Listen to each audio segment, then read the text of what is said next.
Hi everybody, it's Steph here from the Stellium Astrology podcast. I'm Stephanie James, your host. I'm the founder of StelliumAstrology.com and I'm the former horoscope columnist for Elle Magazine UK.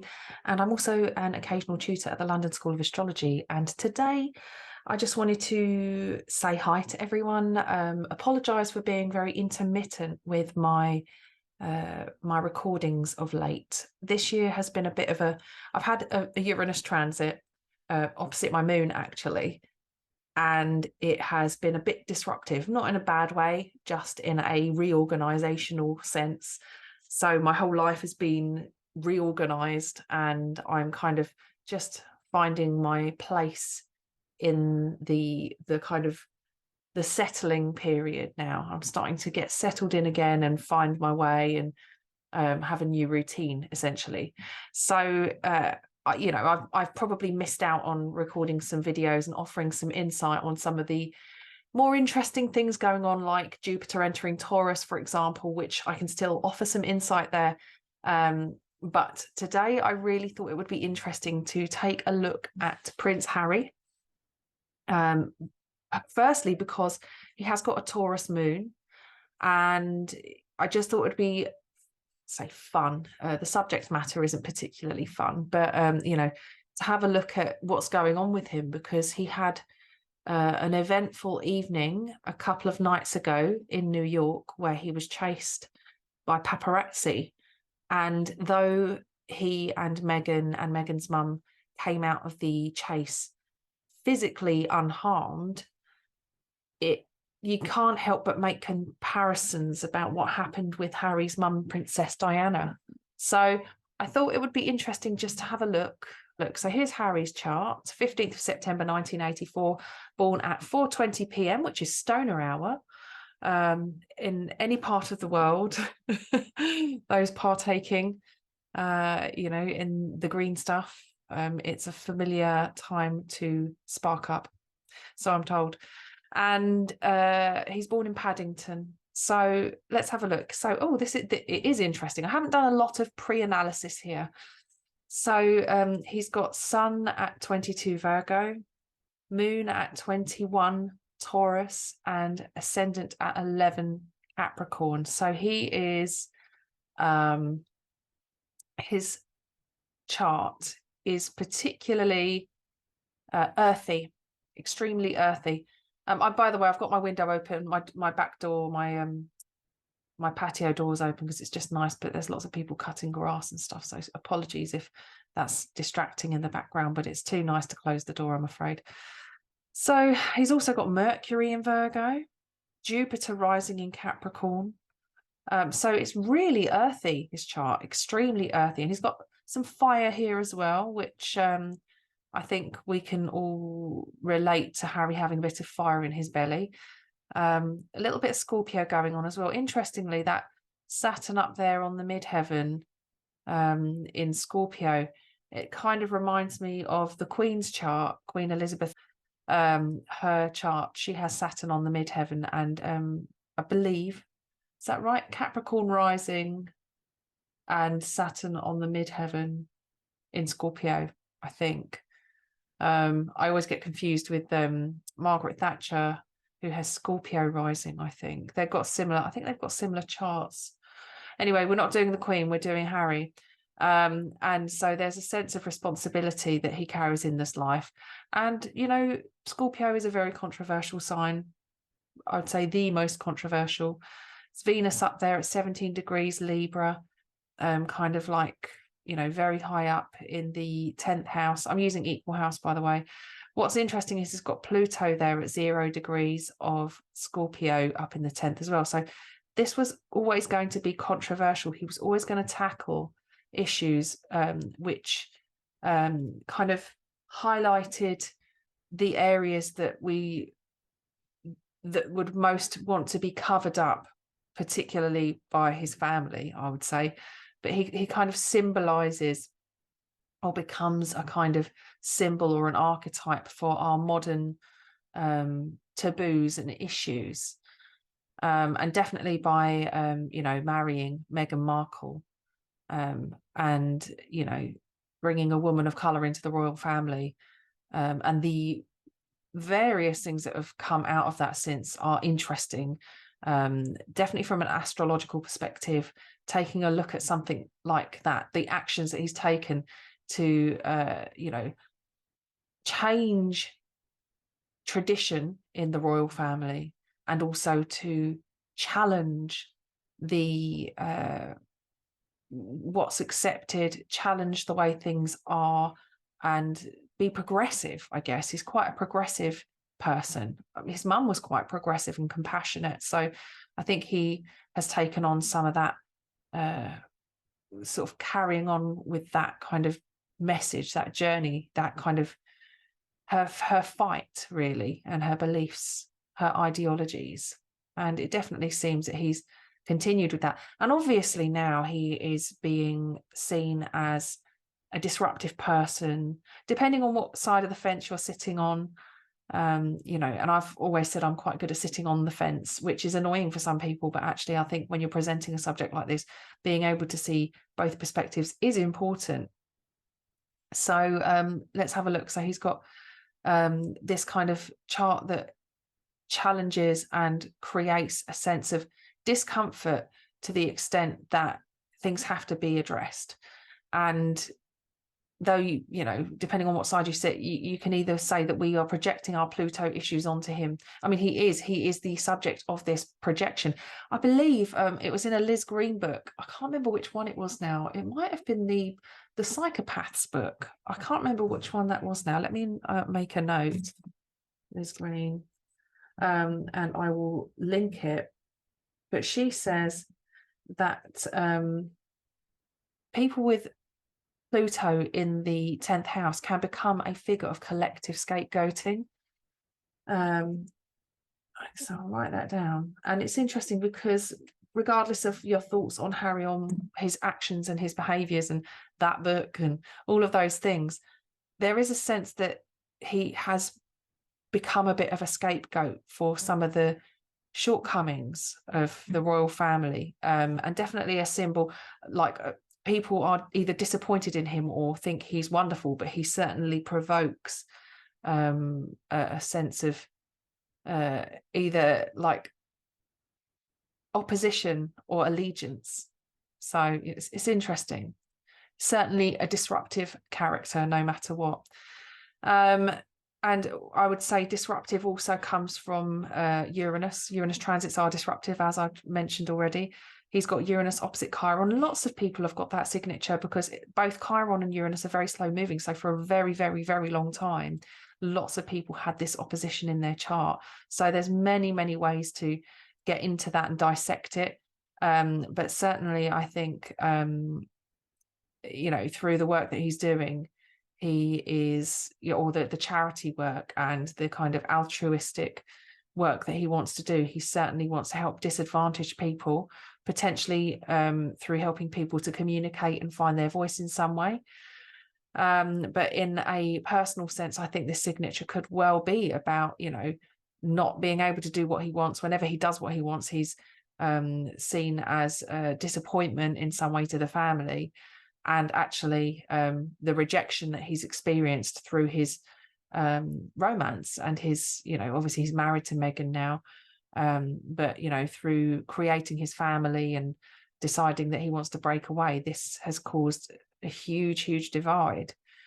So what I thought would be interesting to look at really was the chart of the let's see, so the chart, let's look at the chart of the moment. So he was in a car chase on Tuesday, and he'd come out of this gala with Meghan and her mum, and they jumped in a taxi and they were chased by paparazzi.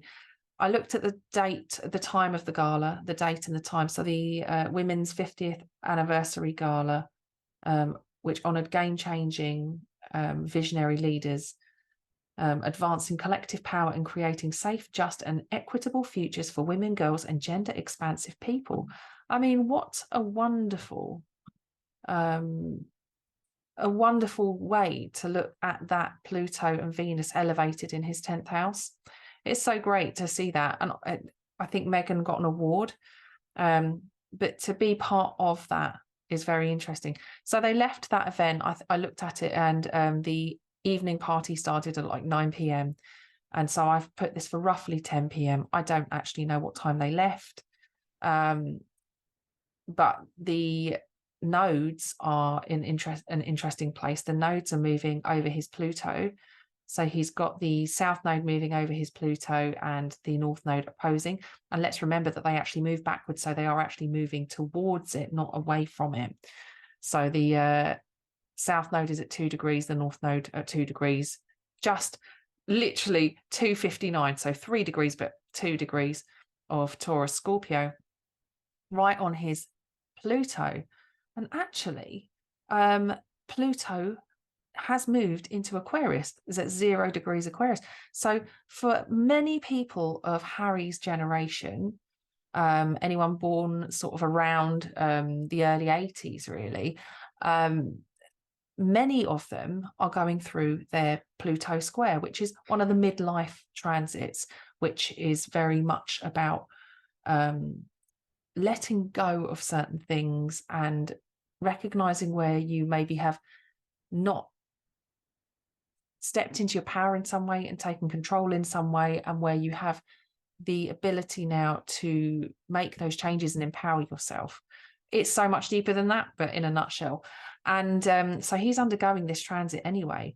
But also we have this amazing Pluto in Taurus transit, which has just literally started on the, where's my date? The 16th, the same day as this event. So the same day as this event, Jupiter went into Taurus. So on the 16th, Jupiter went into Taurus, moved into Taurus. So you can see 0 degrees and 4 minutes of Taurus. And that means it's directly opposite his Pluto and directly square transiting Pluto as well. So Jupiter and Pluto coming together are such a dynamic power couple. Absolutely. They can conquer the world. They are huge, huge players when they come together. Often when you see Jupiter and Pluto in somebody's natal chart, in contact, particularly conjunctions, they're usually extremely wealthy or are able to generate extreme wealth, and can be hugely powerful and successful. Entrepreneurial, it's like a huge indicator, essentially. So for Jupiter and Pluto to be coming together in the skies at the time of this award ceremony is very, very interesting.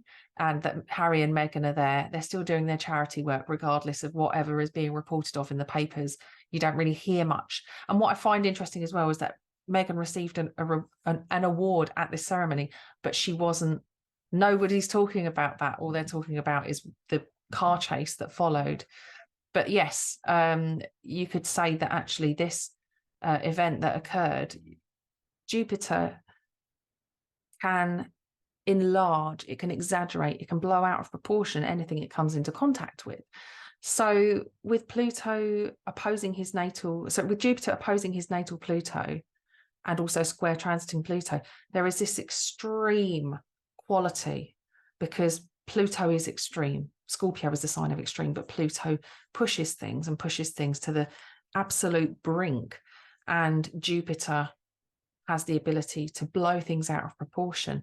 So that is, when I say interesting, obviously when you think about it in the context of a car chase, that could be quite frightening. Now, I think that the reports have said that the car chase was not as catastrophic, near catastrophic as they say, but it, regardless, should not happen, particularly when you think about the events which caused the death of his mother, which is just tragic and awful, and happened for him when he was so young. So other things that are interesting to look at is that Neptune is at 27 of Pisces.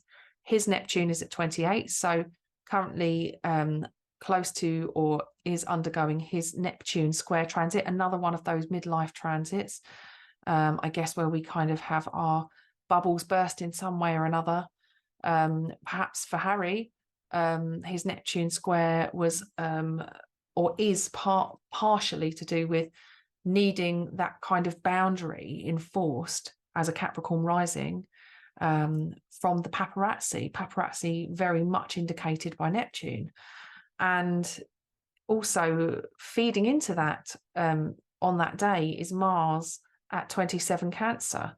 So has passed transiting Neptune, is sitting at a rather uncomfortable aspect to his natal Neptune.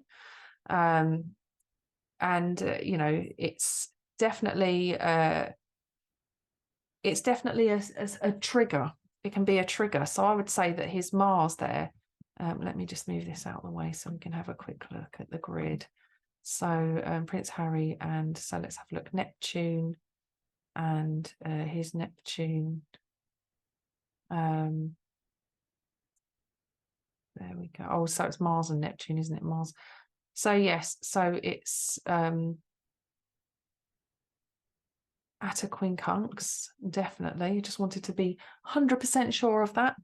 And so the quincunx, like I've said, is a little bit like a light switch. And it can be sudden. It can just be very sudden. So it's possible that this is the kind of the recipe for this kind of near catastrophic, as they say, car chase, which some people have come out and said that it's not as bad as they're making out. However, it shouldn't be, that sort of thing shouldn't happen. So we've got this kind of nodal stuff going on here with Pluto. We've got Jupiter opposite Pluto, square transiting Pluto. We've got Mars, quincunx, his natal Neptune. What else we have is Moon in Aries, which is disposited by Mars, ruled by Mars. And another thing that's going on with Harry is that we've got Uranus here at 19 Taurus, and it's soon to be moving over his moon. Not quite yet, but soon. So all of these like transits are creating a big rumble. And I suppose whether or not this car chase was as bad as they are saying, it's something that I think he wanted to use it to create a sense of warning and to maybe play to his own advantage, in the sense that the royal family are no longer providing him with security and protection. So it was like being able to use this as an example of, I don't want the past to repeat itself. So yes, the sun having moved over his moon a few days ago, Uranus very close to his moon, and having gone over his IC, which I think is part of the severing of his roots, and cutting away from that old tradition that he was so entrenched in, and to be trying his sun soon as well is interesting. It's opposed his midheaven, it's opposed his Saturn. So there's been a lot of disruption for Harry, it's quite obvious. You don't have to be an astrologer to see that, but with the astrology we can see what kind of disruption and how it might feel on a personal level. Probably loads more to comment on, but I also thought, you know, it might be interesting to have a little look and see how the synastry marries up to the day of the accident with Princess Diana. I do feel like this is in poor taste, actually. I don't like to do this sort of thing. I think it's not very nice. But if we think of this as a kind of a universal warning to the media outlets to change the way that they behave, then this could be an interesting study, as opposed to just being morbid and just looking into it, because I just don't really like to do that. So what I did think was interesting about this, and I did have a quick glance in this, was that when Princess Diana passed away, there was a new moon forming, and it was the moon at 17 Leo, and it was closing in to a new moon at 7 Virgo. And the Sun and Mercury sitting there, 7 Virgo for the Sun, and Mercury retrograde 8 degrees of Virgo, and Lilith very close by as well at 11. We have this strangely synchronistic Saturn, transiting Saturn, so the Saturn of today, our times, opposing what happened there at the time that Princess Diana passed away. So Saturn at 7 degrees, 6 degrees of Pisces opposite the Sun at 7 degrees, and Mercury at 8 degrees. And Lilith at 11 degrees of Virgo when Princess Diana passed away. I thought that was interesting. Also opposing, square that was Pluto at 2 degrees of Sagittarius. So a T-square of sorts, definitely a T-square, slightly wide because Pluto is at 2 degrees and Saturn and the Sun are at 7, 6 and 7, but it's still a T-square. So it's still with that catastrophic outcome. And let's have another look at a few other bits and bobs and see what we can see. So we've had, so there you go, of the time of Diana's passing, Scorpio, Mars was at 10 Scorpio, and the south node of the moment is currently at 2 Scorpio. So it's moved over that area. Now let's have a look, see what else can we see. Where are we? Oh, so the nodes were in Virgo and Pisces as well at the time that Diana passed away. And it's of no surprise, like the mass grieving that went on. I remember going to, where did I go? I went to one of the palaces, and I think we went to Windsor.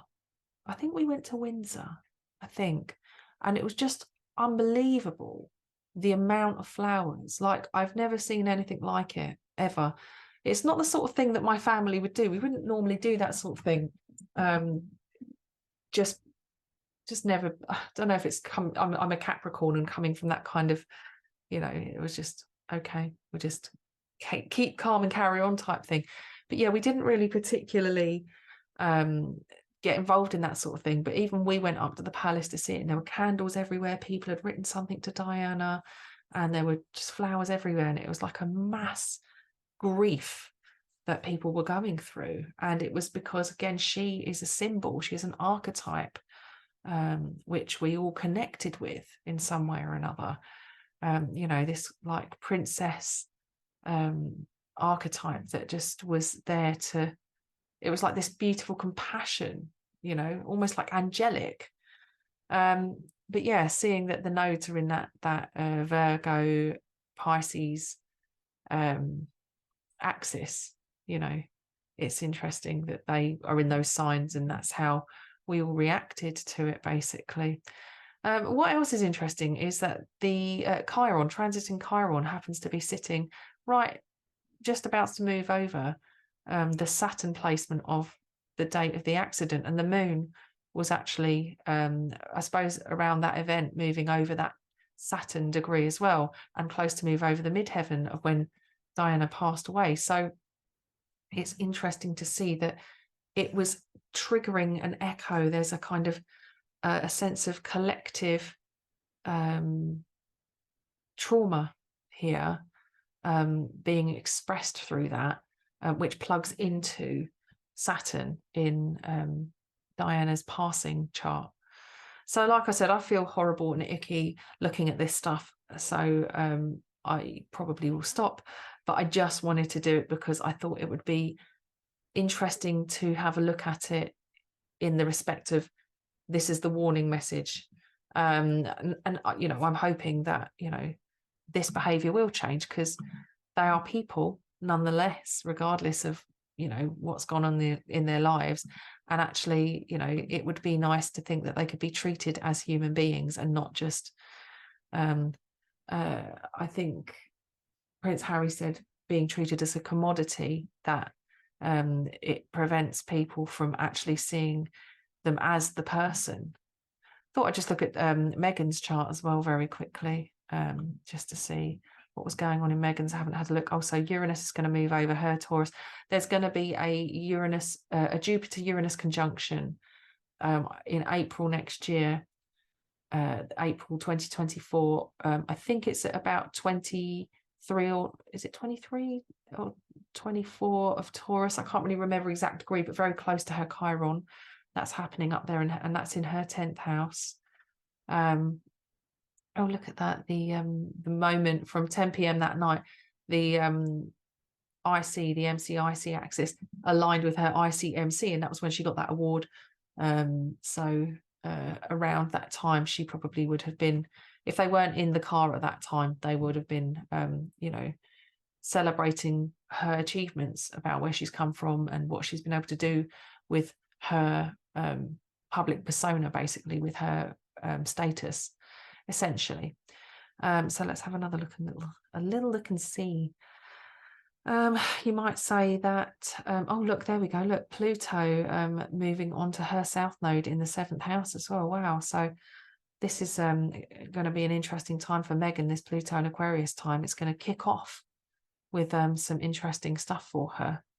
But yeah, with Harry's chart aligning with hers, and that Pluto and Jupiter in Taurus in her 10th house as well is interesting as far as the awards are concerned. That being in her 10th house, you might say that it could be a time for her to redeem herself in the eyes of the public if you think that she needs to. There are people out there who really have a strong aversion to her. But, with this Pluto in the 7th square her Jupiter, definitely feels as though this powerful force, powerful all-consuming force, and Jupiter squaring that is a challenging combination which blow things out of proportion a bit. And it is going to be squaring her south node and north node as well, which brings in her 7th and 1st houses. So there's definitely more to come as far as the relationship's concerned and her role that she plays in it. One of the things I thought was interesting about the award that she received was that she has got Lilith in her 5th house, and it's trine her ascendant. It depends what you use for your what do you call it, your aspects, your orbs, but for a trine generally it's about 6 degrees, I think, so it might be, I think it still fits. But yeah, she's got that Uranus and Lilith. I'm sure Lilith that I've calculated before. I'll just check which Lilith I'm using because I'm not entirely sure which one. Will it tell me if I touch it? Lilith doesn't say which one we're using. Let me go to preferences, calculations, black moon, true. Let's look at mean. I think I normally go for mean. There we go. Mean Lilith goes exactly trine her ascendant. And I really feel like this is where we see her, the kind of type of scapegoating with Meghan, and her role that she plays in the royal family. But actually interesting that the work that she's doing is to empower women. Now, what was the name of it? Let's see what it said about the award. The Women of Vision Award she won, recognising her global advocacy to empower and advocate on behalf of women and girls. So I think that's, I think it's descriptive because I think that, this is quite an activist combination. If you've got Lilith in conjunction with Uranus and it's trine her ascendant, so it's like part of her reason for being, and the way she sees the world is about speaking out for those disadvantaged and disempowered. But anyway, so yes, an interesting night for Meghan in a professional context, an interesting night for both Meghan and Harry in a personal context, a personal public, with that work-life balance in question. And hopefully the boundaries that so desperately do need to be set in place will be. I mean, you can't ever stop people from doing what they do. Everybody has freedom of choice and freedom of will. But ultimately, if there are rules in place that can protect people from being hounded within an inch of their life, I think that it needs to happen. I think it's very important. And look, she's got Saturn at 6 degrees of Pisces, and she's got that's transiting Saturn, sorry, and she's got natal Saturn at 5 Libra and Jupiter at 6 Libra and Moon there at 4. So transiting Saturn is currently quincunxing her chart too, and creating a very uncomfortable communication between her home, the Moon and her Saturn and Jupiter. So this kind of you know, her personal, most personal nature, like her emotional nature, her family life, and trying to learn how to protect it while also be open with it. And with transiting Saturn here, it's about definitely trying to implement some kind of boundary or safety. And maybe this event is part of what's going to trigger that. Maybe it's going to be an understanding that they do need to up their game as far as protection's concerned, as far as, you know, preventing this kind of event from happening again. So hopefully you found it interesting and not too icky exploring this subject. I appreciate you bearing with me, and I'm hoping to have more content come out more regularly. I'm just getting into the swing of everything again, readjusting to my new life after Uranus has kind of done the dance all over me. So thanks very much, guys. And if you'd like to be in with a chance of winning a gorgeous Monk's Astrology personalized birth chart or birth chart clock, all you have to do is subscribe to my YouTube channel. If you have a private channel, if you could screenshot your subscription and email it to Stephanie@stelliumastrology.com. That's Stefanie @stelliumastrology.com. And if you just include your YouTube handle as well, so tell me what your channel's called, just so that if for whatever reason, you know, I do pull your name out the hat, I can hunt you down in a few different ways to let you know you won this beautiful clock made by the very talented Catherine Monks, who creates a variety of bespoke and personalized astrological ornamental artwork. And it really is truly stunning with Austrian crystals. It's such a beautiful little gift, or just something to have around your home. I have a clock for myself, and it really is a beautiful thing. So please do enter that draw. Don't forget to subscribe, hit the bell if you're enjoying it, and take care. And I'll speak to you next time, guys. Thanks a lot. Bye now.